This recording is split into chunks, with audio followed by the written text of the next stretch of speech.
How's it going, everyone? Welcome back to the channel. After the injury to Anthony Davis, the Lakers are now looking a bit thin at the center and power forward positions. The only true center they have healthy on their team right now is Marc Gasol, who isn't able to play much more than 20 minutes a game anymore. And with Montrezl Harrell not being a true center either, should that persuade the Lakers to make a trade? Because while the Lakers will undoubtedly avoid making any big moves and shaking up their team too much around the trade deadline, there are still small trades they could make to help improve their depth while AD is out, and that will be our focus in this video. I'll provide 5 realistic trade options that they could make without giving up any major assets or very important players on their team right now.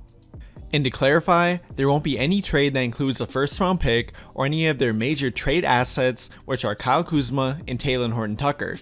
Both will be completely off limits for these trade scenarios. A majority of these trades will only include sending and receiving players who are making around minimum level contracts.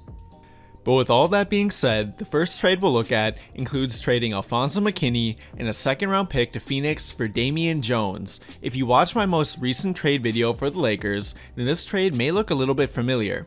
Damian Jones has fallen completely out of the Suns' rotation entirely, but that doesn't mean he couldn't make it into the Lakers' rotation. He's that type of athletic, traditional center that fit in well with their team last year with Dwight Howard and JaVale McGee.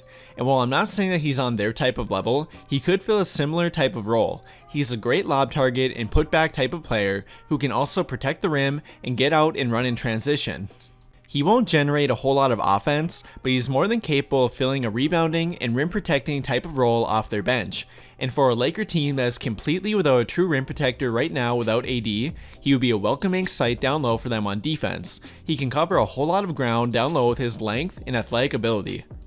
Is he an absolutely great player without any flaws? No, he's definitely not, but I believe he's more than capable of giving them 15 to 20 minutes every game of good effort on defense and rebounding.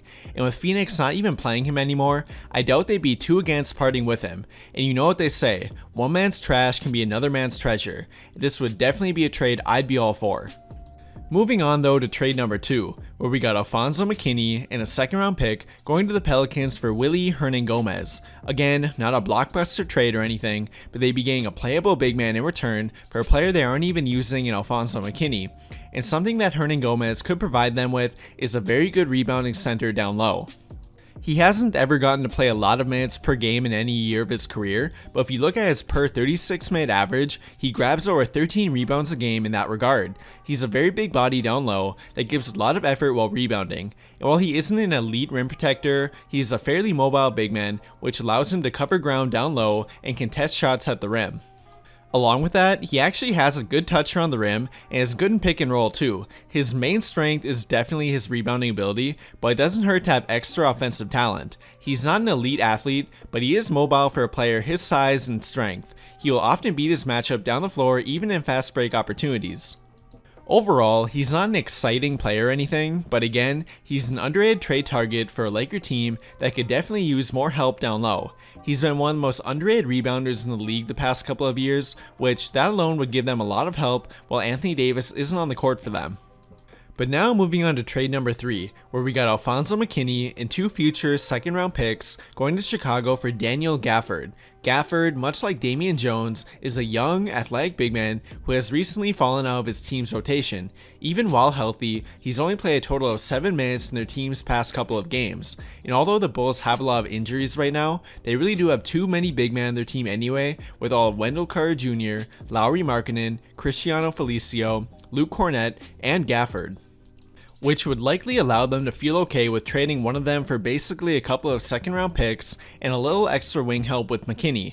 They obviously don't view him too highly right now, even though he has been a very efficient player. He isn't a 3-point shooter, but he's been shooting at about 70% from the field in his 2-year career. He's a very athletic finisher around the rim, which makes him a great lob target and putback type of player. Along with that, his athletic ability helps him be a good rim protector and able to defend multiple positions. He's quick enough to defend the perimeter when he needs to, but his length and athletic ability allow him to cover a lot of ground down low. He is a young player yet, so he isn't always at the right place at the right time, but his high effort style of play would likely gain him minutes under a coach like Frank Vogel. Overall, Gafford might be a little more difficult to acquire than a guy like Damian Jones or Hernan Gomez because he's a little bit younger, but he really would be a solid fit for a Laker team that needs more size and rim protection down low. And because of him falling out of the Bulls rotation recently, I think he would be a good player for the Lakers to look at potentially trading for. But now moving on to trade number 4, where we got Alfonso McKinney and 2 second-round picks going to Sacramento for Hassan Whiteside. Many of you know by now that I'm not a big fan of his effort level, but if they could acquire him by a trade for a deal like this one, I wouldn't have that big of a problem with it. Though it might be difficult to acquire him because not only has he been playing a bit better recently, but they may also run into the problem of trying to negotiate a fair trade with the Kings ownership. We've seen them run into this problem before with them, as only last year when they tried to make a trade offer for Bogdanovic, the Kings ownership came back with a big time lowball trade counter. If you don't remember what they did, they came back with a trade offer of Kyle Kuzma and a first round pick for only Nemanja Bjelica and completely took Bogdanovic out of the trade offer. They are definitely one of the teams in the league who hold resentment towards the Laker franchise, which always makes trading with them difficult. Whiteside could potentially help the Laker team off the bench if he would give good effort and play into his role, but the main problem here in my opinion would be trading with the Kings franchise. Knowing them, they'd likely try to get a first round pick from the trade or do something crazy like ask for Talen Horton Tucker in return, which would not happen. If they would be willing to fairly negotiate, then this trade could maybe be a possibility, but I wouldn't get your hopes up too high. Finally though, our final trade includes Alfonso McKinney, Wesley Matthews, and 2 future second round picks going to Orlando for Mo Bamba. This would be the only trade that includes trading more than a minimum contract type of player, and although Matthews is a rotation player for the team, he could easily be replaced by adding a wing player from the upcoming buyout market. And I believe the Magic are likely willing to trade Mo Bamba. They've seemed to have given up on his potential, as he's barely gotten to play at all this year. I mean, he barely even cracked the rotation when they only had 8 players available to play in their last game. They obviously don't view him too highly right now for whatever reason, which could make him a good trade target for a team like the Lakers. He is still a very young player, and although he has dealt with injuries, his potential is definitely very high yet. He has the ability to be an elite rim protector who can also hit shots from the 3-point line too. Last year, while attempting nearly 2 a game, he shot a very good 35% from the 3-point line. He isn't able to shoot from the 3-point line yet with much regularity, but it does show that he has potential in that area. What would make him such an intriguing target for the Laker team is definitely his rim protection and mobility down low on defense. No, he isn't very developed yet or fundamentally sound, which is why he isn't playing a big role right now for his team, but if he could be brought in to protect the rim, rebound, and be a lob target for 10 to 15 minutes every game, he would likely be a great addition to their team.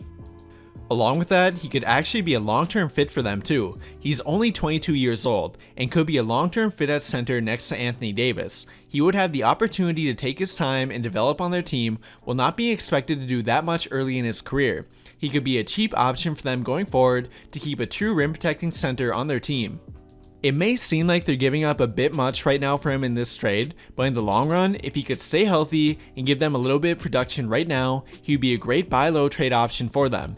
And even if he isn't ever able to fill the kind of role they'd want him to, they aren't losing a whole lot in this trade for their team going forward. I believe they could manage to make this trade without including any first round picks, Kyle Kuzma, or Talen Horton Tucker due to how low Mo Bamba's trade value is right now. But what do you guys think? What would be your favorite trade of the 5 that I proposed in this video? Which one do you think would be the most realistic and could actually happen within a week to help their team right now? Let me know by commenting down below and we can talk about it there.